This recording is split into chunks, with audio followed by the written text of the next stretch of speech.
how to unite website design and SEO, because today you can't get results without the right user experience, and Google cares a lot more about UX, how people use your website, how they spend time, and I'm so excited to discuss this topic with Chisom Nwanonenyi. How are you? I'm good. How are you, Anatoly? Oh, I'm doing great. It's a big pleasure to learn from you, to get new valuable insights, because SEO is my main part of, on my business. And of course, I pay a lot of attention with design as well, because the last time it's hard to get any results if you have no design for a human being. And today it's better to forget about robots, search engines, if you have no the right design. Before we start, just tell more about yourself, experience, background, and why you decided to share with us about web design and SEO. Oh yeah, for sure. So I myself, I own an agency, Success Tech Services. I'm a web designer and I'm also an SEO specialist. And I've been in Mhm. the business now since 2019. And so what I do is I build websites for my clients, and then after I'm done building the websites, I then optimize it to rank on Google. So yeah. Mhm. Yeah. Can you tell how to create the right strategy? For example, I understand that I understand that we need to consider everything, web design, SEO, creating content, many other things, to sell content. How to create the right strategy before creating website, because many uh, clients usually come and tell, it's my competitor, I want their traffic, sales, anything. But without the right strategy, it's hard to create the right website, and I don't know, to get traffic on Google. Can you tell where to start? Okay, for sure. So let me take my process for example. Let's say I land a client today. One of the things I send my clients is a form. Now they have to fill out this form with their of the content they have available to them, the pictures and everything, and also who the competitors are. Now the strategy for every single business is different. Some Mhm. businesses want to. The aim of having a website is to have something up there that they can just drive direct traffic to. There's some other businesses that need it so they can drive social traffic using social media, and then there are others who need it for PPC, paid traffic, Google Ads, and then there's another good subset. I'm not saying the rest are not Mhm. good, but the other good subset that need it for SEO so you can rank on Google. So the strategy for each business varies. Now, for your classic local business, let's say you have a microblading business, SMP Mhm. business. Typically, it's build the website in build the website, make the design look a little bit more. I don't want to go with the stereotypical term, but I'll say feminine.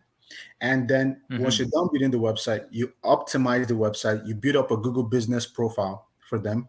A lot of them typically do have academies, so they teach and stuff.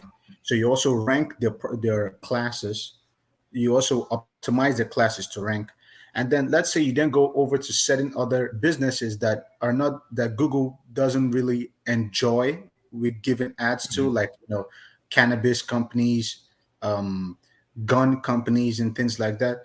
The strategy for them is different. As much as you can do SEO for them, the only real SEO I'll say you can really do for them, it will probably be Google Business Profile.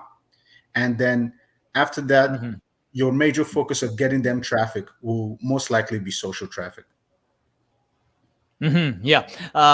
Can you tell what to do first? For example, we know, and people can argue, an egg or kitchen. We don't know who was first, but what about design? What we need to do first? To write text or to do design? What do you think? So the first thing to do is the design before the text. Yeah. It's not the text before the Mhm. design, because I mean, obviously, you're gonna need a place to place. You're gonna need a section to place the text on.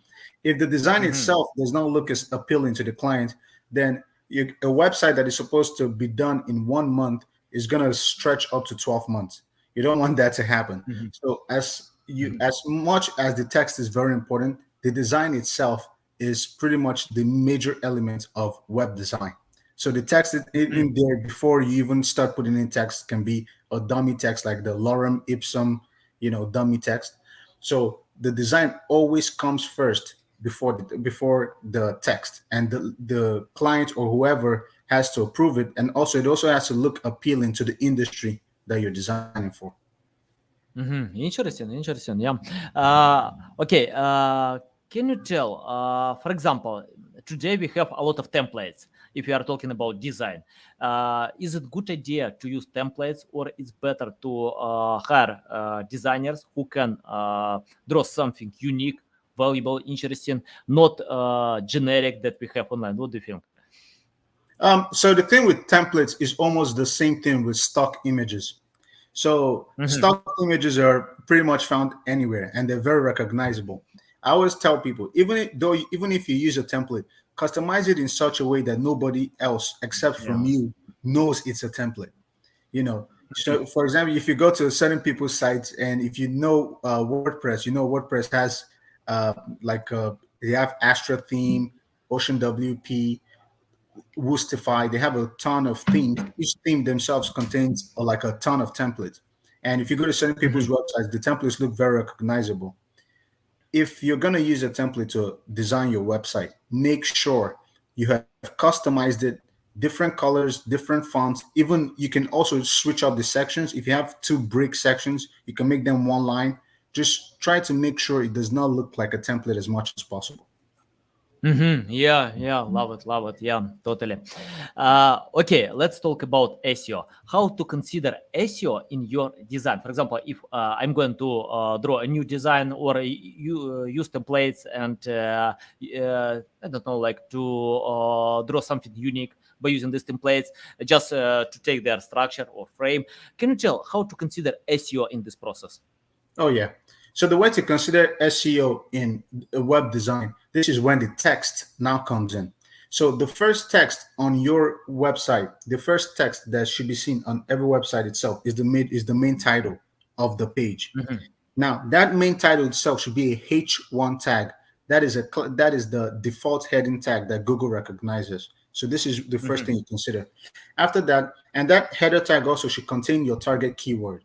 So let's say you are a plumber in Austin, Texas. So it should say plumber in Austin. And then after that tag right there, the next paragraph after that tag itself should contain your keyword plumber in Austin. So you can put out a bunch of text, whatever you come up with, and then you can formulate and put something in there. And make sure your page is at least 1,500 words long. So if you calculate all the text on your page, it should be at least 1,500. And also, you can apply internal linking. So you can link from one page to the other. So design itself is not just the beauty of it. If you have a beautiful website and even Google cannot recognize it, then you just have something you like looking at. You want something where Mhm. others can look at and something others can purchase from. And this is where the SEO elements in design comes in. Yeah, valuable. Uh, can you tell about creating something new? For example, I often see when webmasters copy Amazon, Best Buy, Facebook, many other recognizable websites, but these websites have a huge audience, big audience, like a billion people, and 100 million people, a lot. But when companies are trying to sell anything, all their products from homepage, to submit all their items, catalogs, anything, it might confuse, and people don't know what to click, where to go. They see a lot of choices and they usually skip it, because for example, if I open apple.com, I can see, just iPhone, anything else, just iPhone on the first screen. I have a free space from left side, from right side. That means it's simple for me to consume this content, because I understand the goal. If I need MacBook, I just click this tab and open MacBook. Can you tell how to simplify content? How because many webmasters just I don't know, make our lives harder, to consume content. Uh, Yeah, people don't know what to click, where to go, and the best thing what they can do, just leave website and forget about this website forever. What do you think? How to simplify content? Oh, yeah. So the best way to simplify content itself is making the most valuable assets of any website available the first time a person lands on your website. Majority of time when a person lands on your website, they're landing directly on the homepage. Now, if you want people to call your business directly, make sure your call button is on your homepage and make sure that call button is clickable to the person's phone. The next thing is the shop button. So on the homepage, you might have different categories. Let's say you sell bag, you sell jewelry, and then you sell t-shirts. You're gonna have one section on the homepage that says shop bags now. Once a person clicks on it, let it take them directly to the bag category. When a person clicks on the jewelry button, let it take them directly to the jewelry category, and so on and so forth. And also on your menu of the desktop, because a lot of times the desktop menu is actually visible. For the mobile and for tablet, you have to click the hamburger icon in order for you to see it. But on your menu on your desktop, make sure each link itself goes to the specific thing that a person is looking for, so that you don't confuse people. Because a lot of times, if you go to certain people's website, you have the shop all page. You go to their website, you see all different types of things on one page. That confuses a lot of people, especially on the shop all page. But when you have the categories separated, or you can have it as a drop down, that simplifies things for a whole lot of people that come to your website. Yeah, love it. Can you tell about creating the right SEO strategy? For example, I see when webmasters just create strategy by looking keywords on SEMrush, Ahrefs, or any other tools, and they take high volume keywords. They can imagine, wow, a lot of traffic, I can take it, but it's hard to compete with big websites, popular websites that have huge resources. It's the same, for example, if I'm going to promote the keyword SEO. Yeah, it's hard because SEMrush, Ahrefs, Neil Patel, many other recognizable websites in the top 10 results. Can you tell how to create the right strategy for a new website that have no traffic authority, just started from scratch? Oh yeah. So the best way to start getting traffic with SEO for new websites, I always tell people, target low barrier to entry keywords. So you see a person wants to go into the affiliate marketing niche, they'll go target a keyword like weight loss. If you target weight loss, nobody's going to find you. Your website needs domain authority. You don't have domain authority. And so in order for you to do these types of things, you need a keyword tool. There are lots of keyword tools. There's SEMrush, even Google Keyword Planner also works. There's Moz, there's Ubersuggest. So you can go with the cheapest options you can find. Google Keyword Planner is free, but the thing is, a lot of people find Google Keyword Planner a little bit complex to use. They don't know if this keyword itself is what they should target or not. So I'll just tell people, go for the cheapest one you got. And as for me, it's going to be Ubersuggest. Put in the main keyword you want to target there, and then you're going to start finding variation keywords. Another thing you can do that a lot of people don't do, if you go to Google and you type in the keyword you want to target, if you scroll down, you're going to see a section that says people also ask. You're going to see what people ask there. Those are certain keywords you can target. So if you just go target a big keyword, you will not rank. Okay, you cannot overtake those that have created their websites back when Google first started and think you're going to outrank them that easily. It's not going to work. Yeah, totally. I think, it depends on the strategy, because I often get clients who can't get results for a few years. They come to me and tell, I don't know what's going on. I spent a lot of resources to promote my website, to create content. And when I check out their content, it's the same that we have online, nothing special. I think it's better to create strategy with topics that have a lack of quality content, outdated information, because we know that our content is much better, and content is still the number one ranking factor. So if you can create much better content, then it's better to skip these topics. I don't touch them. I don't care about them, because we have so many other great topics where you can create high quality and valuable content. Can you tell more about measurement of quality content? For example, it's subjective. I don't know my content is better or not, but how to measure? For example, if I create content, I need to check out and compare with my competitors. How do I know that my content is better? What do you feel? Yeah, the best way to know that your content is better is if it answers the questions directly. That is as simple as that. So if a person goes to your blog post and they're reading your blog post, and let's say they're looking for how to make a pancake in 2 minutes, and they go over to your blog post and you're talking about how you walked your dog that morning and how you just went to the gym and then you came back. People don't really care about that. So you want to go straight to the point. How to create a pancake in 2 minutes, you start talking about it. Start talking about the recipes, what they need, the time, and every single thing there. That is the most important thing. And also try to make your content, I'll just say at least 1,500 words. So 1,500 words Mhm. at least.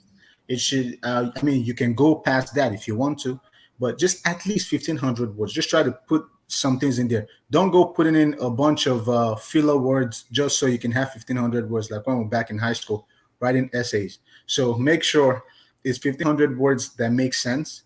And so when you do it like that and you answer the questions directly, you can do well.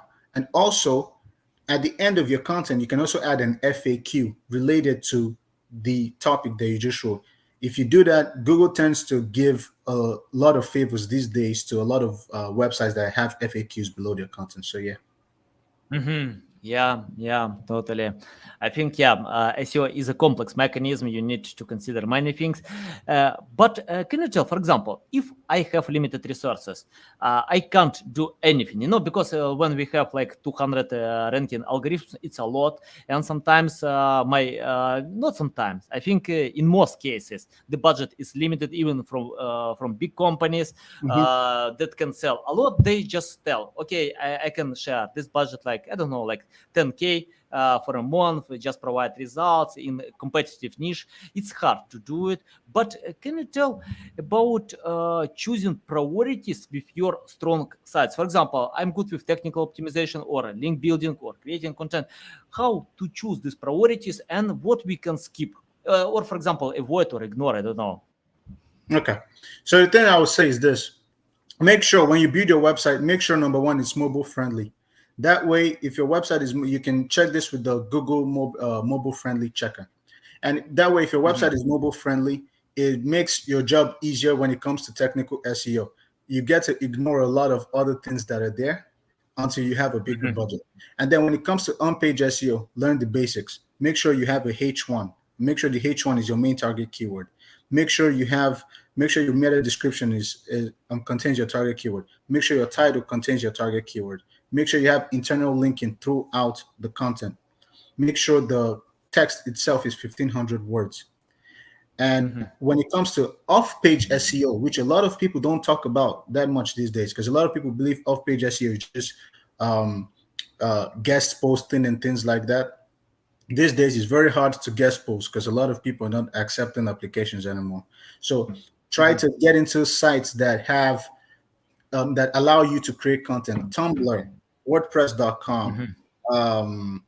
um, Mix. You can share your content on Mix.com. Document PDF sharing sites, PowerPoint sites, free press releases sites like PR log. I believe it's PR. I believe there's one that called PR.com. I believe there's PR log. There are lots of them free press releases site, so you can get this traffic back. SEO. Yes, there's a time where it is very expensive. When you really want to go crazy and go after the big guys who are making the most money in the organic space. Mhm. And then there's a time where you can use the limited resources around you to really do well if you do the right things. Mhm. Yeah. Can you tell more about technical optimization? What tools to use and how to check out big websites that have probably like 100,000 pages, a million pages? How to analyze such websites? Oh yeah. So these days it's way easier than before. You have a ton of Mhm. tools now. You have a lot of SEO tools now that can scan all the pages and tell you what is wrong with them. So when it comes to technical SEO, the first part is to make sure your text is readable. Another part is to make Mhm. sure the fonts you're using itself is not some over fancy fonts. Because one thing I found out is Google is not a huge fan of custom fonts that are not part of Google fonts and not part of the local fonts like Trebuchet and Times New Roman and all of that. Google is not a huge fan of all that. Now, another thing you have to do when it comes to technical SEO is there's this free tool on Google Chrome called, let me look, SEO Meta in one click. That's what's called SEO Meta in one Mhm. click. The free Google Yeah, Chrome tool. If you I'm click on using it, this tool. Yeah. oh yeah, if you click on it, it's gonna tell you the problem. It's gonna show you specific things you can fix right there. You can also check it. You can also check the problem with your technical SEO by simply going to the Google Page Speed tool. If you put in your domain name in there, Google Page Speed tool is gonna analyze your website and it's gonna tell you things to take out. They also even recommend certain tools you can use to do it. You know, things to take out, things to put in there, and things like that. And when it comes to your page speed, you want to make sure at least you're 60 on both mobile Mhm. and desktop. Yeah, yeah.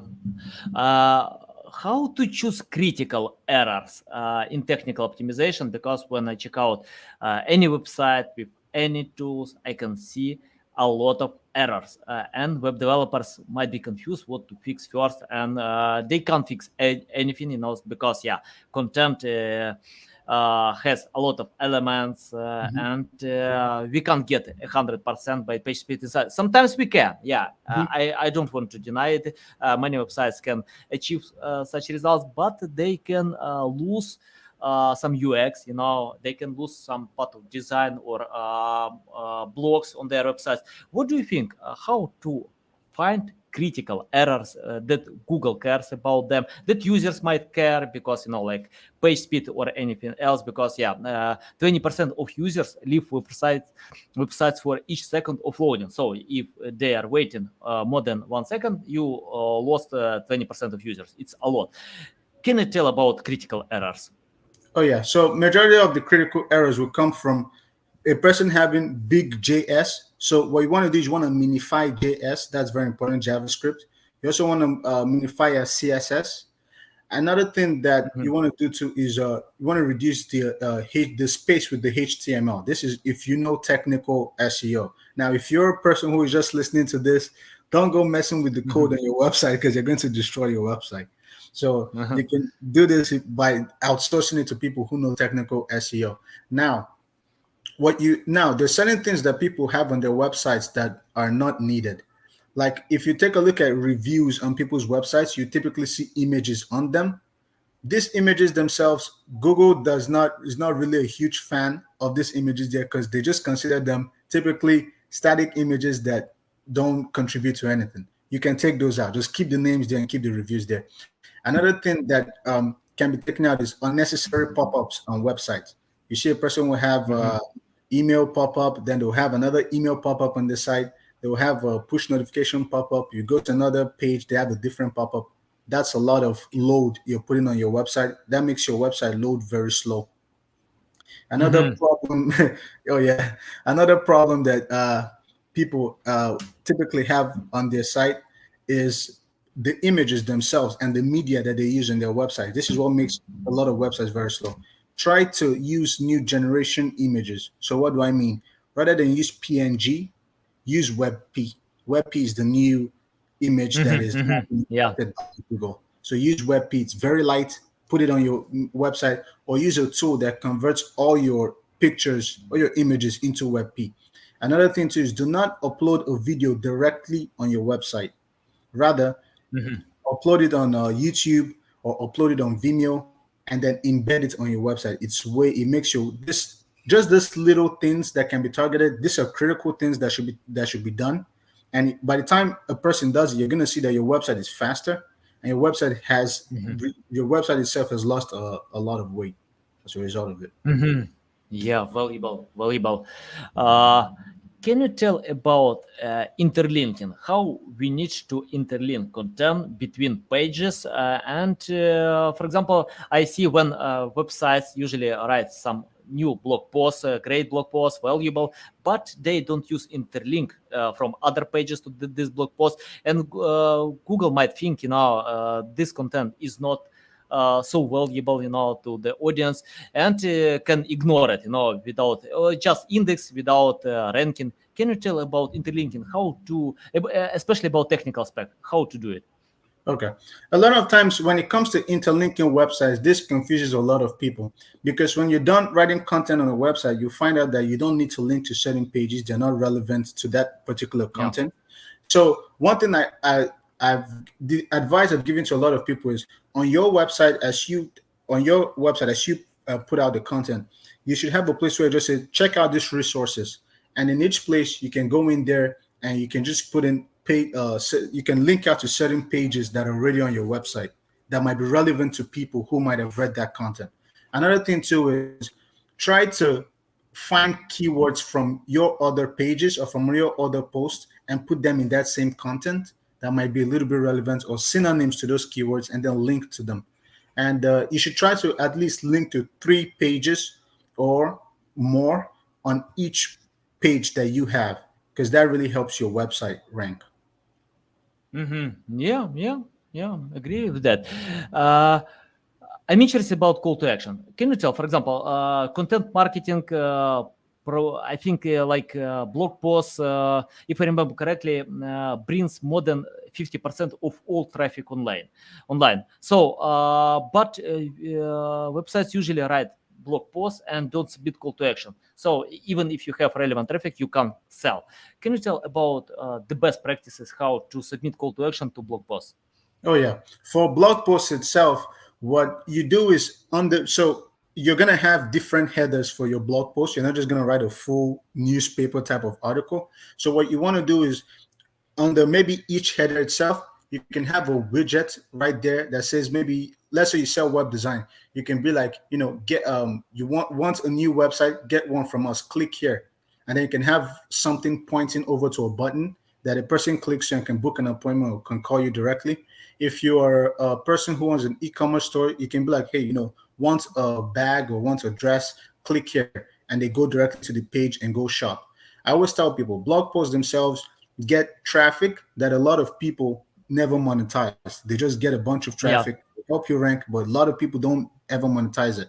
Another thing too is in the content, you can also link to these different places in interlinking to these different places that can, obviously put money in your pocket. But try to get a widget or you can create one yourself in the design process and have something that goes over to a button that will eventually get you traffic to a relevant money page. So yeah. Mhm. I decided to leave in the end about link building because it's the most complex part of SEO. Can you tell black hat SEO or white hat SEO? There is no such thing as white hat SEO. That's the first thing I'm going to say. It does not exist. A lot Possible of gray SEO. I don't know. yes, there's gray hat SEO and there's black hat Yeah. SEO. Do not ever go do black hat SEO because when Google has the new update, they're gonna punish your Mhm. website for doing that. But there's no white hat SEO because a lot of the so-called white hat SEO, the only white hat SEO is creating content and then waiting for people to link to you. But that does not happen Yeah. 99% of the Yeah. time. Yeah, that does not happen. So you want to do gray hat SEO. Want to make sure if you don't have enough budget, you don't have enough money to do this type of things, do not buy links on Fiverr or other freelancing sites and then fire them to Mhm. your site. That's black hat SEO. You can do certain SEO tactics yourself. You can reach out to other people who are in your industry and ask them to check out your post. If they like it, they're gonna link back to you. Another thing is you can use there are lots of free press release sites these days. You can find some of these free press release sites, create a bunch of content, and then link back to your site. Don't overdo it. If you overdo it, then you're going to the black hat Mhm. page. You can also go to PDF sharing sites, create a bunch of PDFs on this PDF sharing sites, link back to your post. You can use PowerPoint presentations to do this too. Another thing too, another good thing is you can create a YouTube channel. And in the description of that YouTube channel, you can get a link back. But the thing with these links is there are no follow links. So there's a do follow link and there's a no follow link. No follow link does not give you ranking juice, but a no follow link is still a good referral link and it can get you traffic. And if you know anything about SEO or anybody, you know that traffic is a very important factor in SEO. So Mhm. even if you get a no follow link, that's still okay. You can also go to certain websites that are do follow, create content on there and link back to yourself. So there are different ways to build links back to websites, but you do not want to go overboard with them and you don't want to be lazy with link building because A lot of things that the myth in the SEO world is a lot of people believe that if they just create good content, a bunch of people are just going to link to it. No, you have to do the work. You have to create all the relevant pages or relevant links that can help you. And also, internal linking is a part of link building. So never ignore that part. And Yeah. last but not least, never buy links from freelancing websites like Fiverr, freelancer.com. Those are black hat links. Yeah, I think interlinking is the best link building strategy because you own the strategy, you can control anything, handle the process, and the second strategy, like to share on your social media, very simple, and very effective, and let's talk more about PR. I remember when John Mueller on Twitter. Tweeted the opinion that PR is a good strategy. It's the first time when someone from Google, especially John Mueller, Mhm. replied about link building. It's even sometimes better than technical optimization. Yeah. So, can you tell about PR campaigns? How to create the right PR campaigns? Because even though we can divide them, like in the process about syndication and distribution. In syndication, PR specialists can submit content by using tools without, it's not editorial links. Uh, Distribution, when you send some interesting study, valuable content, and journalists can think, oh yeah, it's good way. I want to publish on my website, to share with the audience because it's valuable. Can you tell how to choose the right PR agency or campaigns and to cooperate with them? Okay. So PR in this way right now, and I've tested this out. PR is very good, and a lot of people don't talk about it. But in the past, this is what used to happen. A lot of SEO guys were abusing it a lot. So as a result of that, Mhm. Google took away some power from PR by making a lot of the links you get from them no follow links. Now, in order for you Mhm. to use PR correctly, you have to make sure the content you put on PR is not the same type of content you put on your blog post. So it cannot be a how-to type of Mhm. post. Instead, you want to go for things that are almost like a news type of content. If you need Mhm. inspiration, go to Google News. Go to news.google.com, type in your niche or whatever it is that you're trying to offer, and you're going to see the type of content that is ranking on there. You want to create content similar to those types of content so you can get the best out of the PR. Now, when you're choosing a PR agency, there are different PR agencies out there. There's some ones that are cheaper than others. You want to typically there's I believe there's one called I don't know if I'm gonna get the name right, but I believe PR Log. I mean, these guys they've been in the business for the longest, and you can Mhm. use them. You can use them, and you get some of the same. You get some good benefits from them, like you get with the rest. So PR Log is one. There's PR.com. There are new ones that are popping up these days. I believe. Trying to remember what one was. There's one I saw the other day that was advertising on Facebook. I believe it was Web 2.0 or something like that. So PR Mhm. is very important. I mean, this is not the first time. I believe John Mueller. It was just recently that John Mueller announced this, but there was a time. I believe there was an interview in the past with someone from Google when they were talking about PR, and they said, well, as much as they will not depend on PR a lot, they will still advise people to still do it when necessary.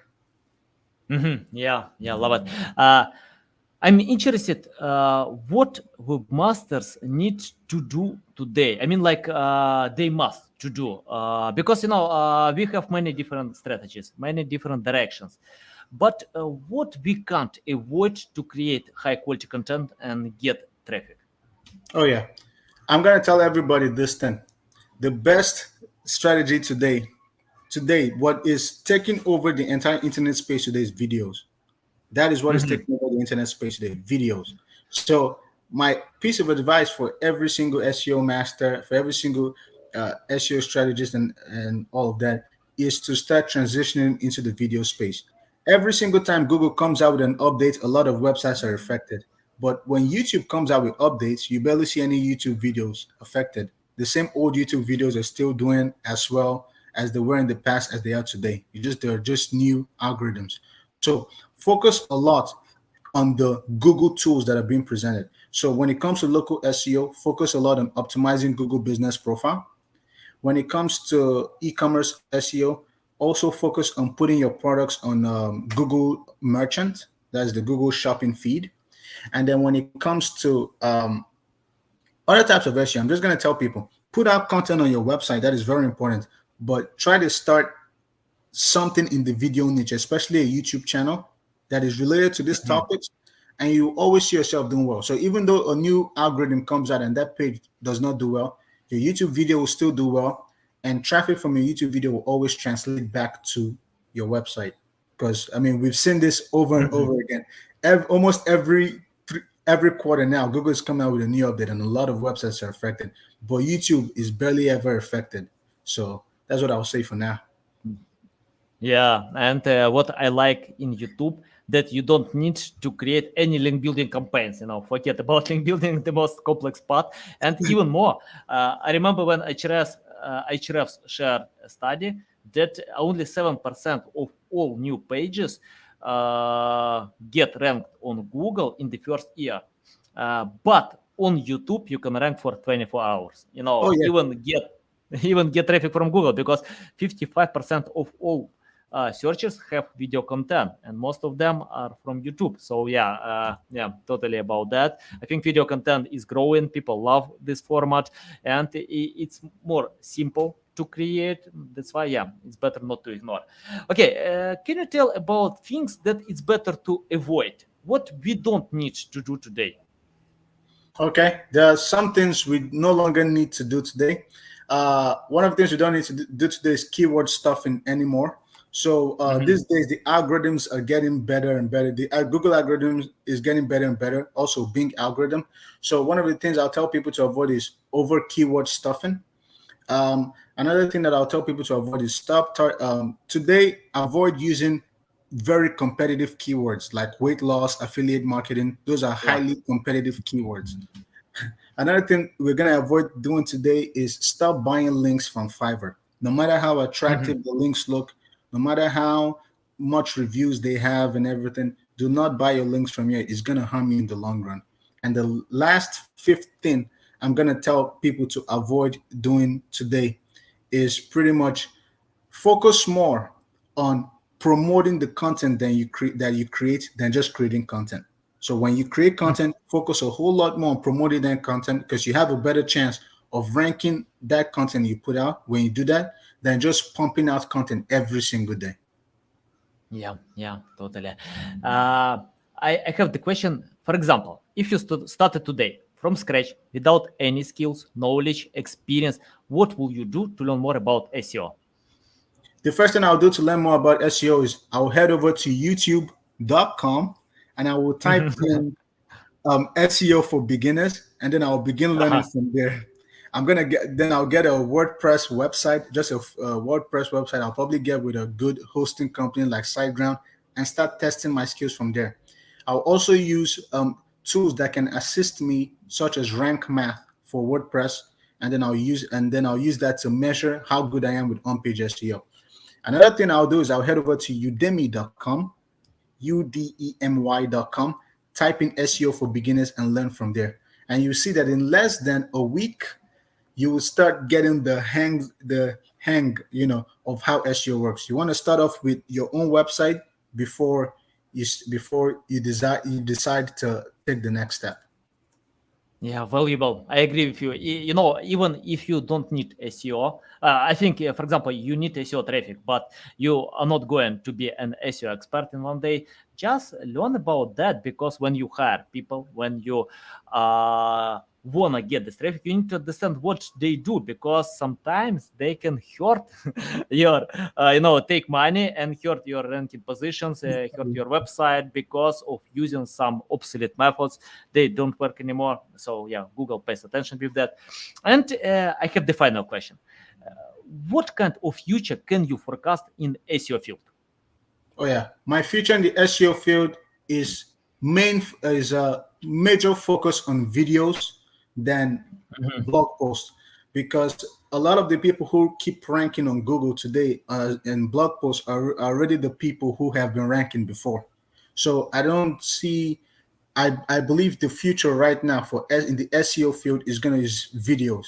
YouTube videos, Mhm. even right now, TikTok videos are now ranking on Google, which is insane. Yeah. So, yeah. So right now, it's just gonna be strictly videos a lot. I mean, people can still be putting out content, but video marketing is going to be the wave, and it is the future from now on. Mhm. Yeah. I agree with you. And I think TikTok increased the length of video, and after that, Google started to hire these TikTok videos. Yeah, Oh yeah. so it's possible that sometimes we need to increase the number of symbols. I know that Google denies that they count number of symbols, but we often see that I think if content has more symbols, it ranks much higher. So, Oh yeah. according to numerous studies, and I think it's not because you have long content. It's more about sharing more value, replying to more questions, helping more. So, why not? If you can create content that help your audience, why not? You can get ranking positions. It's a big pleasure to get in my show, to learn from you. Tell my audience how they can reach out to you, learn more about you, follow you. Oh yeah. If you want to reach out to me, head over to successtechservices.com. And you can just type in Success Tech Services on Google, and you're going to see our website right there. You're also going to see our Google business profile, so you can link over to us. And you can also see our phone number on there. So if you ever need a website, you need SEO, you can always give us a call. And we are also on YouTube. So head over to Success Tech Services on YouTube. We're on YouTube. And we also Success Tech Services on Instagram, LinkedIn, Pinterest, Facebook. So, thank you so much for listening to me. I really appreciate it.